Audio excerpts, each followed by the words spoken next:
Okay, so at the time of me recording this, Flick is signing his contract. It will probably be official in the next few hours. So I'm going to go ahead and give a deep dive into my thoughts of his appointment, what he can bring to the club, the team, and some red flags I noticed. There are three main points which I consider important in terms of Hansi Flick and his appointment as Barcelona coach. That is physical, tactical, and mental. First of all, we're going to tackle physicality. So let's just jump right into it.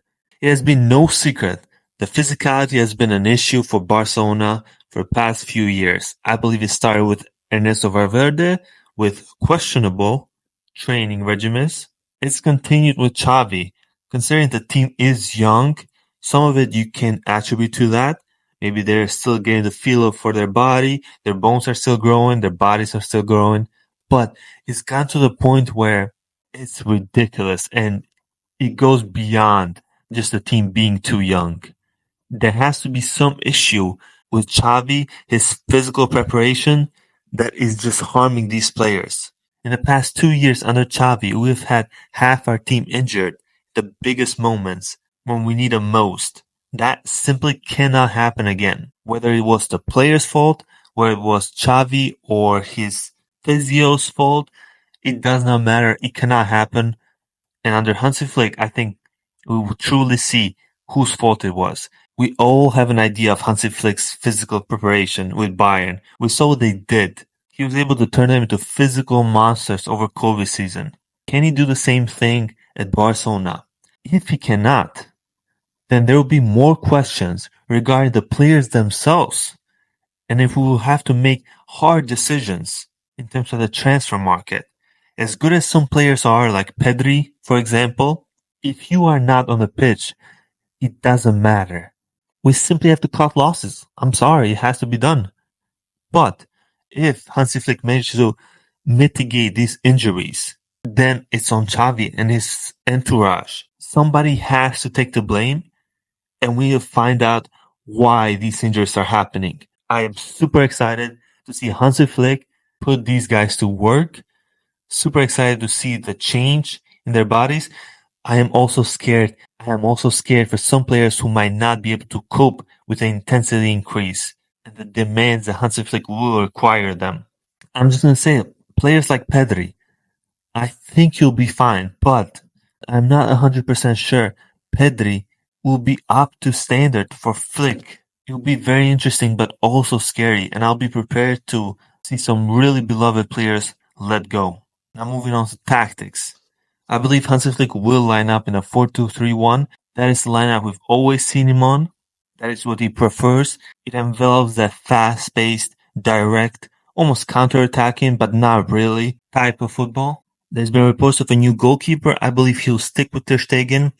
In defense, I believe Balde will play an important role. There have also been reports he wants more fullbacks. I believe Araujo has an important role. Kubarsi and Christensen are also important. We know that Flick likes a ball-playing center back like Alaba. In addition to that, I have questions about Koundé at right back. It is something that has worked a lot under Xavi, but will it work for Flick?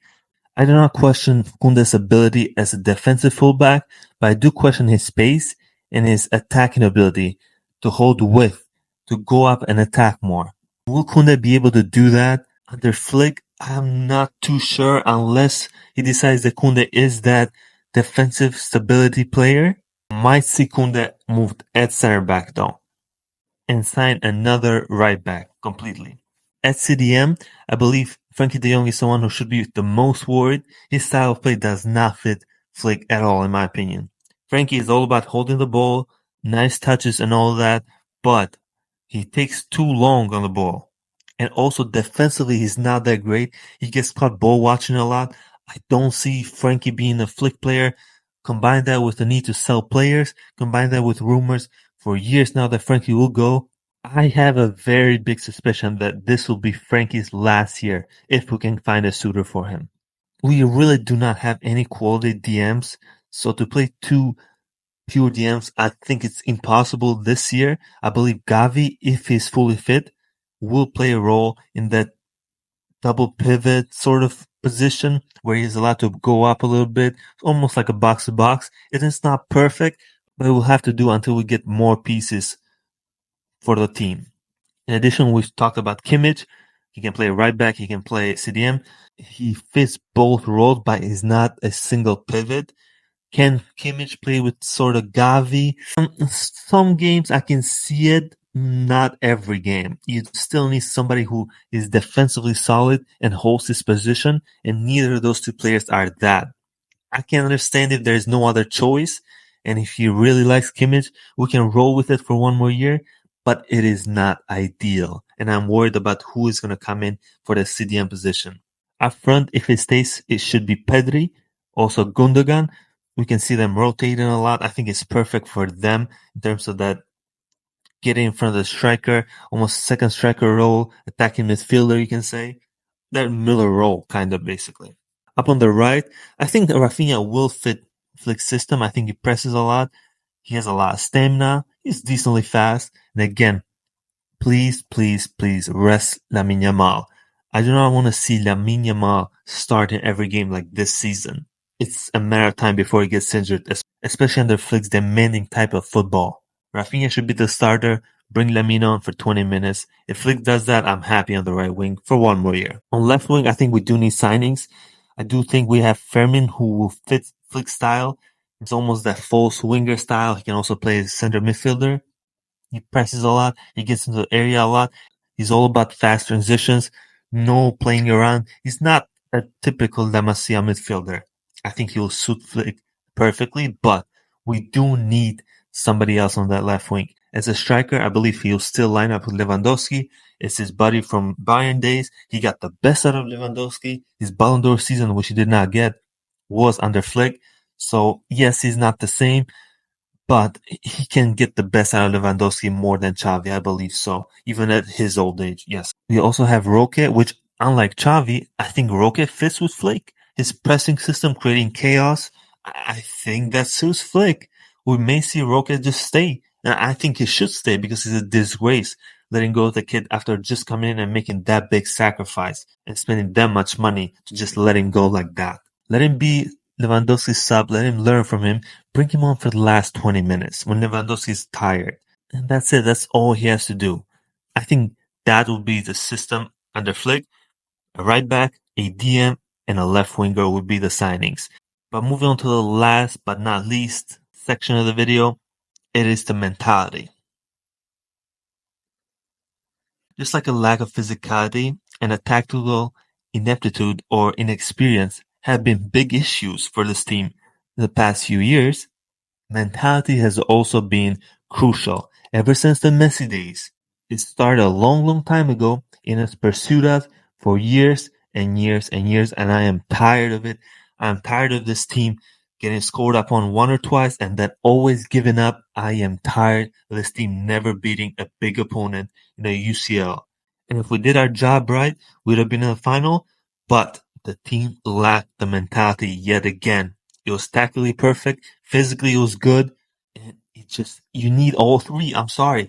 You need all three. And Xavi, for as good and underrated as he is as a manager, I do think he was criticized way too much, but he failed to really instill a winning mentality in Europe, especially.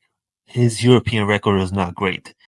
He almost pulled it through against PSG. That's not his fault, but at the end of the day, the results are all that matters. And Xavi is gone. So I think Flick, his job is to create this superiority feeling for the players, not to make them feel inferior. Have them just go out and play, give their best. I mean, this is Barcelona. We've seen with Madrid how much mentality can help you, and we need to see a little bit of that at Barcelona. More hard work and more focus. 90 minutes of focus. That is what the Champions League is about. That is the biggest issue in terms of mentality at the club. Can Flick fix that? I think he can. I think he can. If he's allowed to properly manage this team, given time, I think he will instill a stronger mentality than right now to this team, especially as the players grow older and more experienced. And I believe it is one of the most important things Flick can do for this team right now. Because mentally, they are rock bottom. So that is my take on the mentality side of the game. So yeah guys, those are my 3 points. I believe Flick has a mountain to climb. I'm going to give my prognosis right now and be a little bit pessimistic.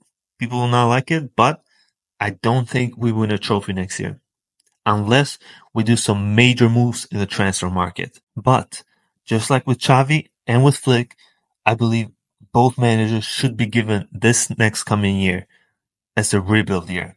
It'll be the final year with financial restrictions. It will be able to go into the next transfer window with more money to spend finally, at least in theory. Unless Tebas creates a new rule out of nowhere, which is very possible knowing Tebas. But I believe it will be the last financial restrictions year we have. Give Flick his time. Give him his players. Let him add his pieces for next year. Let him train the team like he wants them to. Just like you going to the gym, it's not going to be overnight change. You need to go to the gym over months, years to see a real change. Do not expect Flick to just come in and for these players to look like Hulk overnight. It doesn't work like that. Do not be reactionary just like we were with Xavi, and let Flick cook. Thank you guys for watching. Let me know your thoughts on Flick. Are you hyped about him? Do you think he's not good enough? Do you think he's overrated? Just leave a comment down below. Let me know.